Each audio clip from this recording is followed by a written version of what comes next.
धीरे धीरे सबरी मैया के आश्रम की तरफ भगवान बढ़ने लगे। अनेक ऋषि मुनि बीच में मिलते हैं। हे प्रभु, आओ ठहरो, जरा हमारे आश्रम पर रुको और हमारे आश्रम पर आकर के हमारे को धन्य करो, विश्राम करो, फल लो। का नहीं, मेरी माँ मुझे पुकार रही है, मेरी माँ सबरी की मुझे याद आ रही है। सबरी विरक्ति है। सबरी क्या है बंधुओं? सबरी समर्पण है, सबरी विरक्ति है, सबरी उपासना है, सबरी भक्ति है। और भगवान भक्ति के पास स्वयं चल करके जाते हैं। या तो सीता मैया के पास चल करके जनकपुरी गए, या सबरी मैया के पास चल करके मेरे राघव सरकार आते हैं। विरक्ति है जीवन के अंदर। कहने का मतलब होता है सबरी के जैसा जीवन देखो बंधु। गत जन्म बहुत बड़े राजा की पत्नी थी, जरोखे में बैठती, संतों को देखती, बाहर आते जाते सोचती, मेरा ये देह किस काम का, संतों की सेवा जो नहीं कर सकता। मैं राजा की पत्नी बनी हूं, इतना बड़ा मुझे पद मिला है, पर जब तक संतों की सेवा नहीं होती शरीर किसी काम का नहीं। हे विधाता, मुझे अगले जन्म में ऐसी सजा मत देना, इतना बड़ा मत बनाना, इतना बड़ा मत बनाना कि इन संतों की सेवा नहीं कर पाऊं मैं। हे मेरे विधाता, रोने लगती हूं। और उसका समय पूरा हुआ। अगले जन्म के अंदर सबरी एक जंगल के अंदर दंडकारण्य में ऋषिमुख पर्वत के पास में ही कहते हैं एक शबर भील के घर में उसका जन्म होता है। धीरे धीरे वो बड़ी होती है, शादी की उम्र हुई, शादी की तैयारी करने लगे।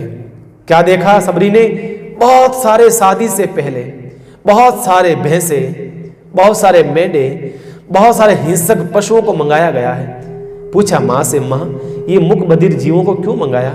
माँ ने कहा, बेटा कल तुम्हारी शादी है, कल बाराती आएंगे, मेहमान आएंगे, सबको भोजन परोसेंगे ना, तो हम तो ये मांसाहारी कराते हैं, सबको मांस खिलाएंगे।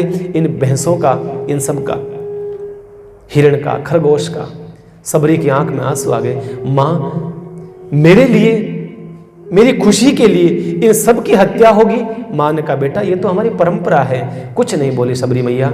और सबरी मैया जैसे अर्धरात्रि होती है, सबरी ने सोचा इन लोगों को मरना पड़ेगा मेरे कारण से, इससे अच्छा है कि मेरी शादी ही न हो। सबरी रात्रि को 2 बजे अपने घर को छोड़ करके निकल जाती है। भागती भागती भागती सबरी मैया पंपा सरोवर के पास में आती है। पंपा सरोवर नजदीक आई, सोचा अब मैं कहाँ जाऊं, मेरा कौन है, मेरा कौन सहारा बनेगा, मैं किसके पास जाऊं, मैं क्या करूं। मैं यहाँ पंपा सरोवर के पास में तो बड़े बड़े संत रहते हैं, बड़े बड़े महापुरुष रहते हैं, मैं कैसे सेवा करूं इनकी? मैं सेवा करना चाहती हूं, कैसे सेवा करूं? मैं सोचा संतों की सेवा करूं, लेकिन मेरी सेवा स्वीकार कैसे करेंगे? मैं तो नीच जाति की हूं ना, मैं तो भीलनी जाति की हूं, मैं अधम से अधम हूं, मैं तो, मेरी सेवा कौन स्वीकार करेगा? फिर सोचा कि मैं चुपके से सेवा करती हूं। क्या करा सबरी मैया ने? जो पंपा सरोवर, जो रास्ता आता था, संत महात्मा सवेरे सवेरे स्नान करने जाते थे, उस रास्ते पर कंकर पत्थर ज्यादा थे। सबरी मैया ने सोचा सवेरे जल्दी उठ करके अंधेरे अंधेरे में इसकी साफ सफाई कर दिया करूंगी, ताकि मेरे संतों को तकलीफ नहीं पड़े, संतों को परेशानी नहीं हो। देखिए सबरी मैया ने सोचा, सेवा शुरू कर दी सबरी मैया। और कैसे करी? सबरी मैया के बाल बहुत लंबे लंबे थे, बहुत घने लंबे थे, जमीन से टच होते थे, इतने बाल सबरी मैया के थे। सबरी मैया ने कहा, नहीं, सोहनी करूंगी तो बुहारी करूंगी तो मैं अपने इस बाहर के झाड़ू से नहीं, मैं अपने बालों से सोहनी करूंगी। सबरी मैया अपने बालों से रोज बुहारती, रोज बुहारती, रोज बुहारती। देखो बंधुओं, सबसे बड़ी सेवा यही है, झुकना। मंदिर में, गुरुद्वारे में, गुरु आश्रम पर, किसी रामद्वारे में जाकर के झाड़ू लगाना, सोहनी करना, ये सबसे बड़ी सेवा है। इससे बड़ी कोई सेवा नहीं हो सकती है, क्योंकि इसमें झुकना पड़ता है। और जो झुक जाता है, भगवान उसके सामने आकर खड़े होते हैं। जिसको झुकना आ गया है ना, उसको सब कुछ आ जाता है। ध्यान रखना, बस ये सबसे बड़ी सेवा है। हम झाड़ू की सेवा सबसे नीच समझते हैं, बाकी सबसे बड़ी सेवा यही है। संतों के आने से पहले पूरा रास्ता साफ निष्कंटक कर देती है। संत सोचते हैं आजकल ये रास्ता इतना साफ कैसे है? इतना साफ कभी रहता नहीं। कौन है हमारी सेवा को चोरी कर रहा है? पता लगाया जाए।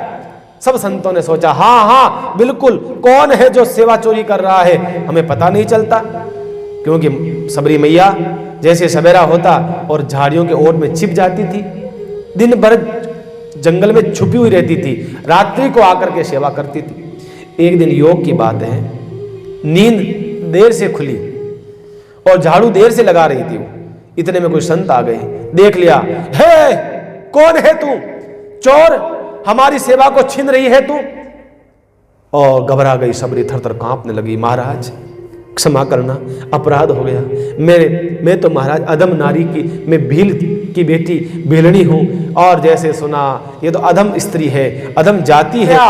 कोई कुछ कहने लगा, कोई कुछ कहने लगा, गालियां निकालने लगे। उनमें से ही मंडली में एक संत थे, मतंग ऋषि, का ऐसा मत करो, कैसी भी हो ये तुम्हारे रास्ता निष्कंटक करा है। जो संतों के रास्ते को निष्कंटक करता है वो तो कोई भगवान का भक्त होगा, गाली मत निकालो, जैसी भी है ये भक्ता है मत बोलो। कहा नहीं नहीं, हम इसकी सेवा स्वीकार नहीं करेंगे, ये तो ऐसा है वैसा है वैसा है। बंधुओं, जब सबरी को गालियां पड़ी, भगवान की क्या दशा हुई होगी, भगवान को कितनी ठेस पहुंची होगी, भगवान का हृदय कितना जला होगा, दुख हुआ होगा भगवान को। मेरी सबरी को गाली देते हैं। जो सबरी संतों की सेवा करती है, कुछ संत अहंकार के वशीभूत होकर के मेरी माँ सबरी को गालियां निकालते हैं, बहुत दुख होता है, ठाकुर को बहुत दुख होता है। भगवान कहता है मुझे गाली निकाल दो, मुझे मार दो, मुझे पीट दो, मुझे कोई दुख नहीं होता है। मेरे भक्त को तुम गालियां देते हो ना, मुझे बहुत दुख होता है, मुझे बहुत पीड़ा होती है। मतंग ऋषि ने समझाया, संतों गालियां मत निकालो, ये जैसी भी है तुम्हारी सेवा करती है, जिसको गालियां मत। कहा नहीं नहीं, हम तो वापस स्नान करने जाएंगे। जैसे ही पंपा सरोवर में गए, महाराज पूरा पानी रक्त का हो गया, कीड़े बिलबिला रहे हैं, पूरा पानी खून में हो गया, सारा पानी गंदा हो जाता है। जैसे गए घबराए, संतों ने कहा ये क्या हो गया। उनको ये पता नहीं, हम पीछे संत का अपमान करके आए मतंग ऋषि के पास में। कहा ऐसा ऐसा हो गया। कहा मैंने कहा ना संत का अपमान मत करना। कहा अब क्या करें, अब कुछ नहीं होगा, सबरी के पैरों को धो, इसका चरणामृत धो करके पानी में डालो, सारा पानी शुद्ध हो जाएगा। संतों ने कहा ऐसा, बिल्कुल। सबरी से धोने लगे। सबरी ने कहा नहीं नहीं, मेरे अधम हूं, मैं पापी नहीं हूं, मेरे से मत करो, मेरे पैरों का मत धो। मेरा मतंग ने कहा धोने दो, ये सजा है इन संतों की, ये सजा है, अपराध किया है ना, धोने दो।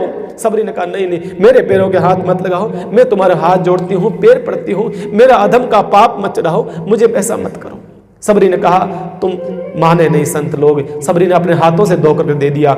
जब पानी वापस जाकर के डालते हैं, वो पानी चरणामृत का, वापस पानी पवित्र हो जाए। सबरी मैया इस प्रकार से मतंग ऋषि सबरी मैया को लेकर के कहा बेटा तो चिंता मत कर, तो मेरे आश्रम में चल। कहा महाराज मुझे कौन रहने देगा आपके आश्रम। का बेटा मैं रखूंगा तुझे, चल। मतंग ऋषि सबरी मैया को लेकर के अपने आश्रम में आ जाते हैं।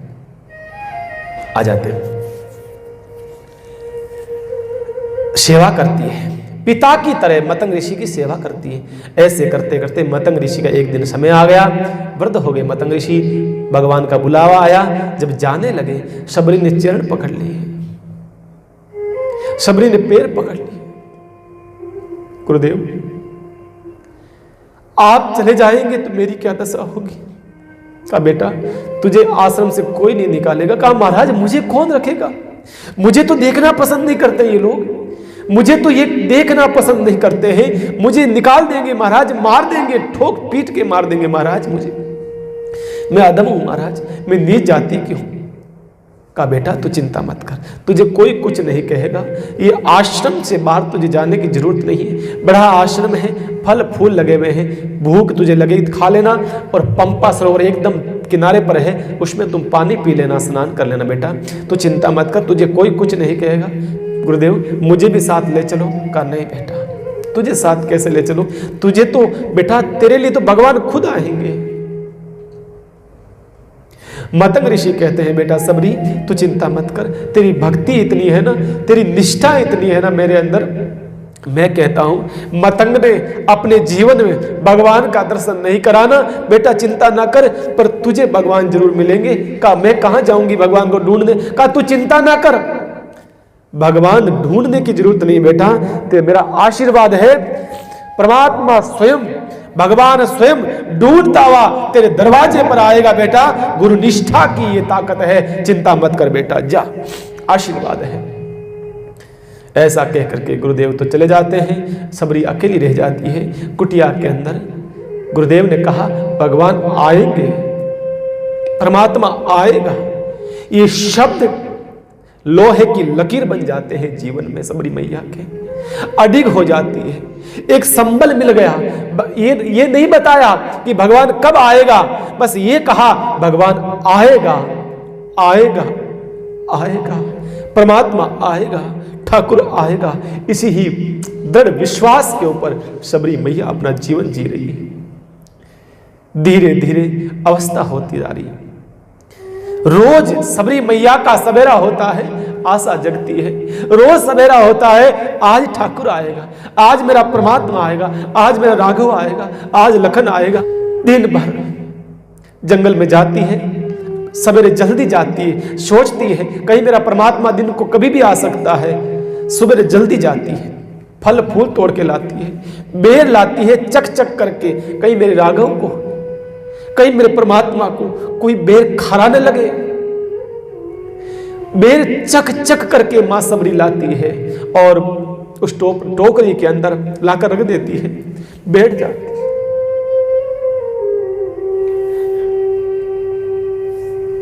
दरवाजे पर बैठ गई, सवेरे बैठती है, इंतजार करती है दिन भर, शाम तक नहीं आए। सारे फल बच्चों को बांट देती है, कोई बात नहीं, काम आ गया होगा। मेरे से भी बड़े बड़े उनके भक्त हैं, मैं कहां अड़ती हूं, मैं तो अधम से अधम हूं। आएगा, कल आएगा। ये रोज का कर्म है बंधु, रोज का कर्म है। आपकी भक्ति का दृढ़ता होनी चाहिए, भगवान जरूर आता है। सबरी मैया बूढ़ी हो गई, पर सबरी मैया का विश्वास आज भी जवान है।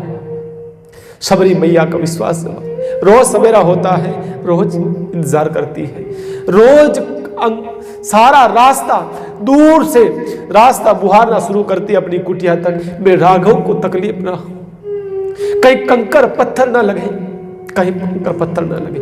मेरे राम सरकार आएंगे, मेरे लखन आएगा, साथ में दोनों भाई आएंगे, आशा है। फूल लगाती है, फूल बिछाती है, परमात्मा को चरण कोमल है, भगवान को बिछाती है फूल, मैं फूलों पर भगवान को लेकर के आऊंगी, ऐसी भावना।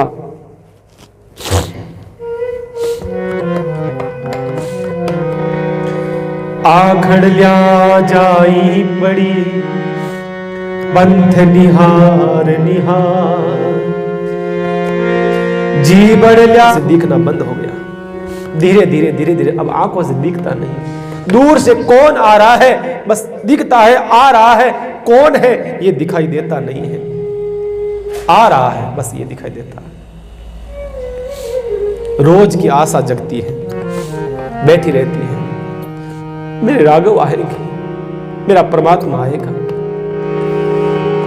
बंधुओं ध्यान रखो, सबरी निहारे रास्ता आएंगे राम जी, सबरी निहारे रास्ता आएंगे राम जी।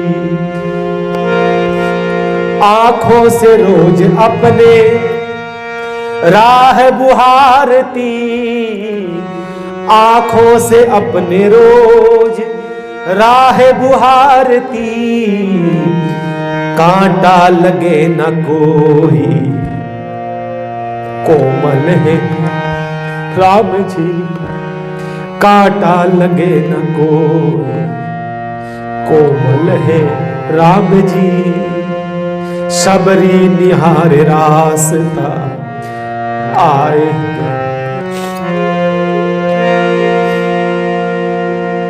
कलियां बेर बागों से चुन चुन के ला रही, कलियां बेर बागों से चुन चुन के ला रही, खट्टे हो चाहे मीठे आएंगे राम जी, खट्टे हो चाहे मीठे आएंगे राम जी। सबरी निहारे रास्ता आएंगे राम जी। आए जब श्री राम जी चरणों में गिर पड़ी आए जब राम जी, चरणों में गिर पड़ी असवन से धो रही हो, असवन से धो रही तो उठाए राम जी, असवन से धो रही तो उठाए राम जी। शबरी निहार रास्ता आएंगे राम जी, शबरी निहार रास्ता आएंगे राम जी। सुंदर बिछा के आसन बैठाया राम को, सुंदर बिछा के आसन बिठाया राम को। दिया कंद मूल फल लाकर खाए राम जी, दिया कंद मूल लाकर खाए राम जी। शबरी निहार रास्ता आएंगे राम जी, अरे मैया शबरी निहार रास्ता आएंगे राम जी। मेरा भी धन्य जीवन बनाएंगे राम जी, मेरा भी धन्य जीवन बनाएंगे राम जी। शबरी निहार रास्ता आएंगे राम जी। सवेरा होता है बंधु, रास्ता निहारना शुरू करती है, अब आएंगे अब आएंगे। मेरे गुरुदेव ने कहा है ना, आएंगे बेटा जरूर आएंगे। उम्र हो गई है महाराज 100 वर्ष के नजदीक सबरी मैया की, लेकिन सबरी मैया अभी तक जवान है विश्वास के साथ, विश्वास अभी भी जवान है सबरी मैया का। आज वो दिन आ गया, आज वो दिन आ गया। सबरी मैया बैठी है, मेरे राम और लखन दोनों सामने खड़े हो की तरह। दरवाजा खटखटाते हैं, मैया दरवाजा खोल, दरवाजा खोल। मैया उठ नहीं सकती, शरीर इतना दर्द हो गया। लाठी को डंडोला, लाठी को हाथ में लिया सबरी ने, और जैसे तैसे सबरी मैया उठती है और जाती है। सामने दरवाजा खोला, सामने देखा राघव सरकार, लखन सरकार लपट पड़ती है चरणों के अंदर, कहते हैं लोट पोट हो जाती है। सबरी मैया को उठाया भगवान ने, उठा करके कहते मैया चरणों में ना गिरो। आज भगवान सबरी से कहते हैं, सबरी मैया आज मैं तेरे पास में आया हूं ना, इस आश्रम में आया हूं ना, ऐसा लगता है मैं मां कौशल्या की आज गोद में आ गया।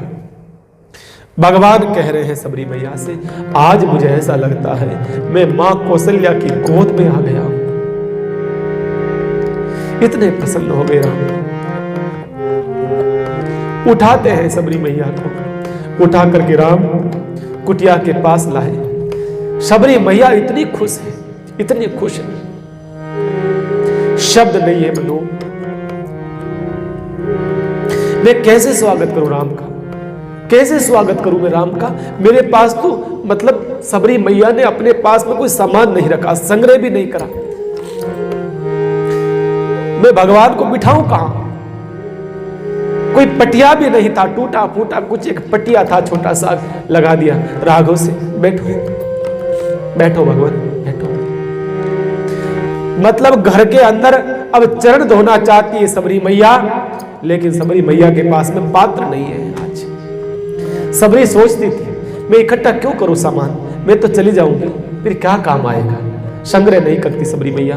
आज पात्र भी नहीं है, चरण धोना चाहती है, ना तो पानी का पात्र है ना धोने के लिए पात्र है। सबरी मैया ने भगवान के चरणों को कहा, भगवान से कहा चरण आप ऊंचा करिए। सबरी मैया ने अपने हाथों को नीचे रखा, अपने आंसुओं से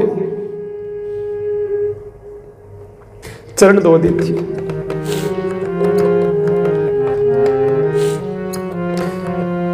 अपने हाथों को बनाया पात्र, अपने आंखों के आंसुओं को बनाया पानी और चरण धो दिए सबरी मैया ने।